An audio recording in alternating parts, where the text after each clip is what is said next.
Silence.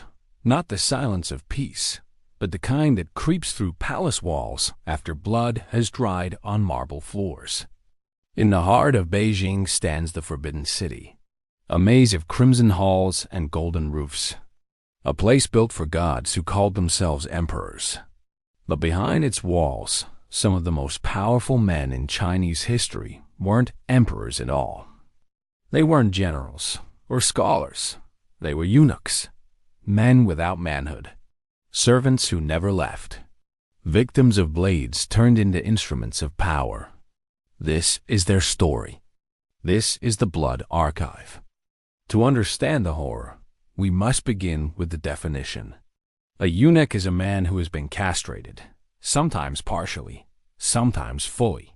The reasons vary across cultures, but in China, one reason dominated: access.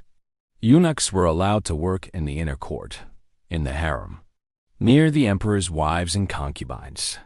They were considered safe, incapable of fathering children, incapable of betrayal through bloodlines. But that idea would prove tragically wrong. Because when you strip away someone's ability to build a family, sometimes they build an empire instead. In Chinese dynasties, especially during the Ming and Qing periods, eunuchs became a class of their own. They weren't just domestic workers. They controlled supply chains, managed taxes, led armies, and sometimes ruled the court in everything but name. In a world where bloodline was everything, the eunuchs' lack of lineage made them useful to emperors. But it also made them dangerous.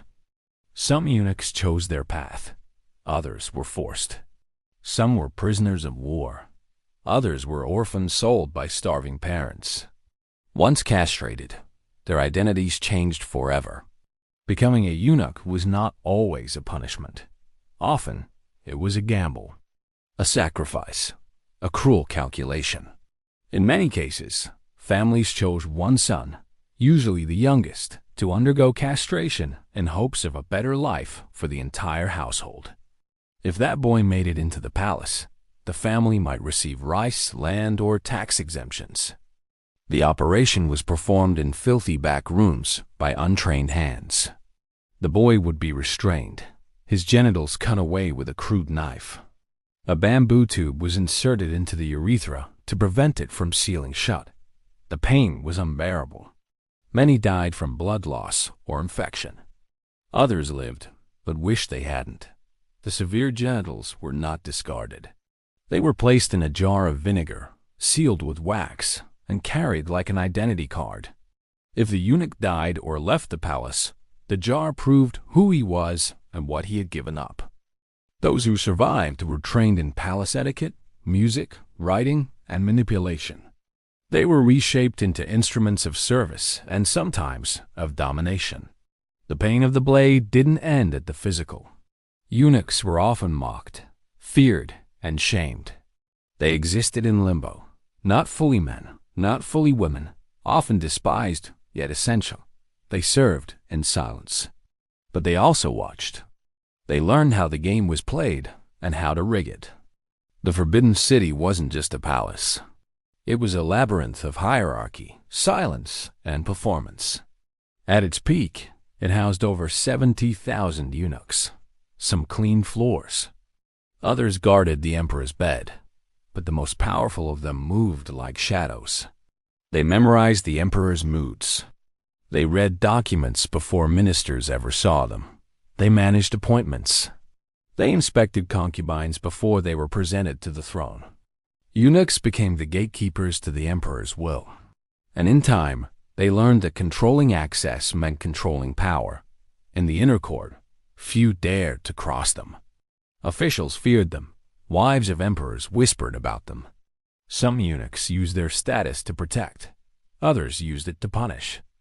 They whispered secrets to some. They buried others. Every decision, every whisper, every scroll that passed into the imperial hand was touched by eunuchs. And in that touch was influence. And in influence, empire. The silence of the palace wasn't peace. It was tension, fear. It was the silence before a knife is drawn, or after it has already struck. Wei Jiangshan was not born into power. He earned it through silence, cruelty, and perfect timing. In the early 1600s, during the late Ming Dynasty, he rose from obscurity. A palace servant, a nobody. But he found favor with the young Emperor Tianqi, who cared more for carpentry than governance. Wei stepped into the vacuum. He silenced critics. He executed ministers. He rewrote history books to glorify himself. Temples were built in his honor. His name appeared in official prayers. He appointed relatives to key positions. He crushed reformers and loyalists alike. He turned the palace into his web and the emperor into his puppet. And then he fell. After the emperor's death, his enemies struck. Wei was exiled and, knowing what awaited him, hanged himself. His body was later dismembered. His legacy became a warning. But he wasn't alone. Other eunuchs followed his path.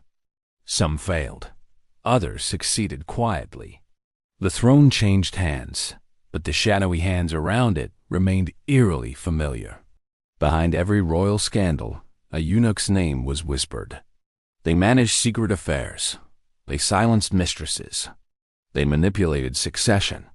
During the Qing dynasty, eunuchs reportedly helped fake imperial edicts, forge signatures, and even poison rivals. Torture chambers within the Forbidden City were sometimes operated by eunuchs. Their loyalty was to the emperor, or at least to power. They would beat, starve, or drown those accused of disloyalty. One eunuch, An Dihai, was beheaded by imperial order after overstepping his power. But even his execution caused controversy.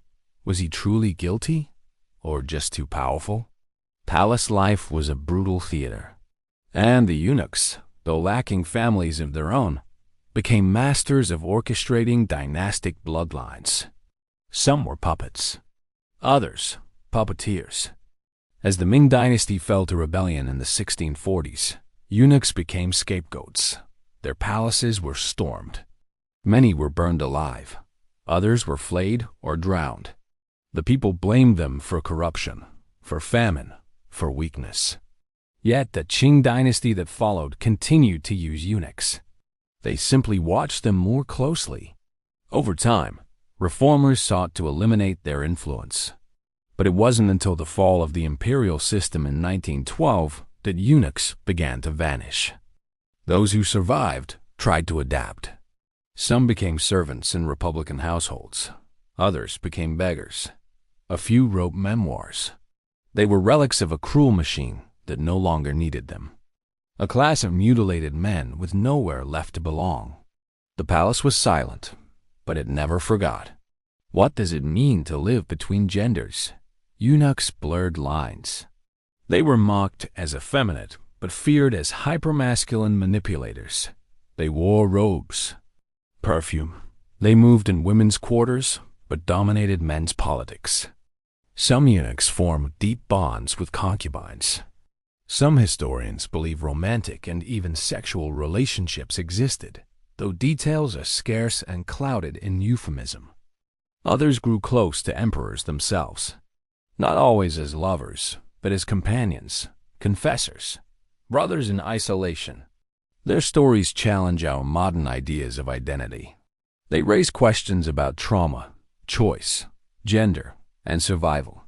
To be a eunuch was not just to lose. It was to be remade. Born in 1902, Sun Yaoding became a eunuch to serve in the crumbling Qing court. He was castrated by his father at age 8, believing it would bring the family fortune. He witnessed the last emperor, Pai, play with toy trains while his empire collapsed around him. Sun remained in the Forbidden City until the court was expelled in 1924. He lived through war, revolution, and Maoist purges. He died in 1996, blind, poor, but still telling his story.